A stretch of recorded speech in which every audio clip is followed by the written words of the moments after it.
بسم اللہ الرحمن الرحیم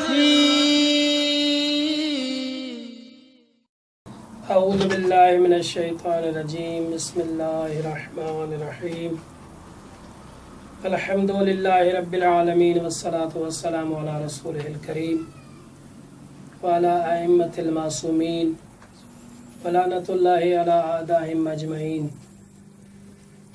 اما بعد، محترم ناظرین کرام، فطرے کے موضوع کو لے کر آج ہماری 5ویں نشست اور تقریباً آخری نشست ہے. ہم نے گزشتہ 4 نشستوں میں، پہلی نشست میں ہم نے فطرے کے شرائط کو بیان کیا کہ کس پر فطرہ واجب ہوتا ہے. دوسری نشست میں ہم نے فطرے کی وقت کو بیان کیا، کب سے لے کر کب تک فطرہ واجب ہے. تیسری نشست میں ہم نے فقراء اور مساکین کی جو شریعت کے اعتبار سے تعریف ہے وہ بیان کی، اور چوتھی نشست میں ہم نے فطرے کے مستحقین کے شرائط کو بیان کیا. آج کی نشست میں ہم فطرے کی مقدار کو بیان کریں گے. فطرے کی مقدار ہر وہ خوراک جو آپ زیادہ استعمال کرتے ہیں اور جو اس شہر میں زیادہ کھائی جاتی ہے، اس کے 3 کلو یا 3 کلو کی رقم ہے. اب وہ خوراک اور وہ جنس جو بھی ہو، چاہے گندم ہو، چاہے چاول ہو، جو مکئی، جو بھی ہو، جس چیز کو آپ اپنے غذا میں، اپنی خوراک میں زیادہ استعمال کرتے ہیں، اس کے 3 کلو یا 3 کلو کی رقم یہ فطرے کی مقدار ہے.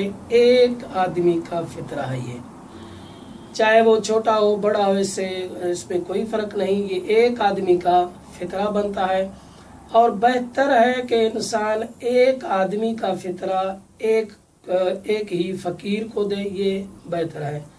اس سے زیادہ تو دے سکتا ہے، 10 آدمیوں کا فطرہ ایک فقیر کو دے سکتا ہے. اسی طرح جو ہے 2 آدمیوں کا.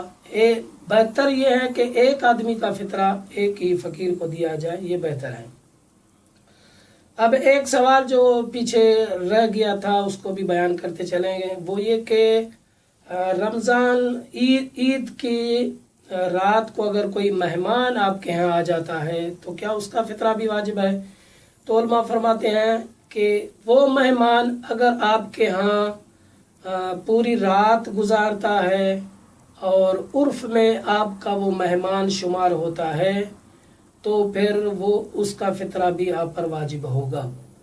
یہ نہیں کہ مثلا آپ نے کسی کو افطار کی دعوت دی، وہ مغرب سے پہلے آپ کے پاس آ گیا اور آپ کے پاس افطار کی اور اس کے بعد چلا گیا، تو اس کا فطرہ واجب نہیں ہوگا.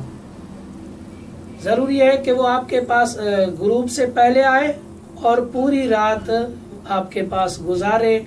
یعنی عرف میں یہ کہا جائے کہ یہ آپ ہی کا مہمان بن کر آیا ہے، اسی کے ہی تابع ہے، تو اس وقت اس کا فطرہ بھی میزبان پر واجب ہوگا. یہ مجموعی طور پر کچھ احکامات جو ہم نے آپ کی خدمت میں بیان کیے ہیں، اگرچہ تفصیلاً اور بھی احکام ہیں، لیکن ہم نے کوشش کی ہے ان 4-5 قسطوں میں کہ وہ احکام جو زیادہ پیش آنے والے ہیں انہی کو آپ کے سامنے، آپ کی خدمت میں عرض بیان کریں. محترم ناظرین کرام، فطرہ جو ہے وہ بہت بڑی اہمیت حاصل ہے فطرے کو اسلام کے اندر. ایک روایت بیان کر کے فطرے کی اہمیت اور فضیلت پر میں گفتگو کو یہیں پر تمام کروں گا. 6 امام سے حدیث کا آپ کے خدمت میں مفہوم بیان کر رہا ہوں. امام علیہ السلام نے اپنے ایک صحابی سے فرمایا کہ جاؤ میرے اہل و عیال کا فلاں شخص کو فطرہ دے کے آؤ تاکہ وہ ہلاک نہ ہو جائیں. تو صحابی نے عرض کیا، مولا ہلاک ہو جائیں، اس سے آپ کی کیا مراد ہے؟ تو مولا نے فرمایا کہ مجھے ڈر ہے کہ اگر میں ان کا فطرہ ادا نہ کروں تو ان کو موت نہ آ جائے. تو ناظرین کرام، فطرہ ویسے بھی بدن کی زکوٰۃ ہے اور بدن کی سلامتی اور بدن کی حفاظت کی ضمانت ہے.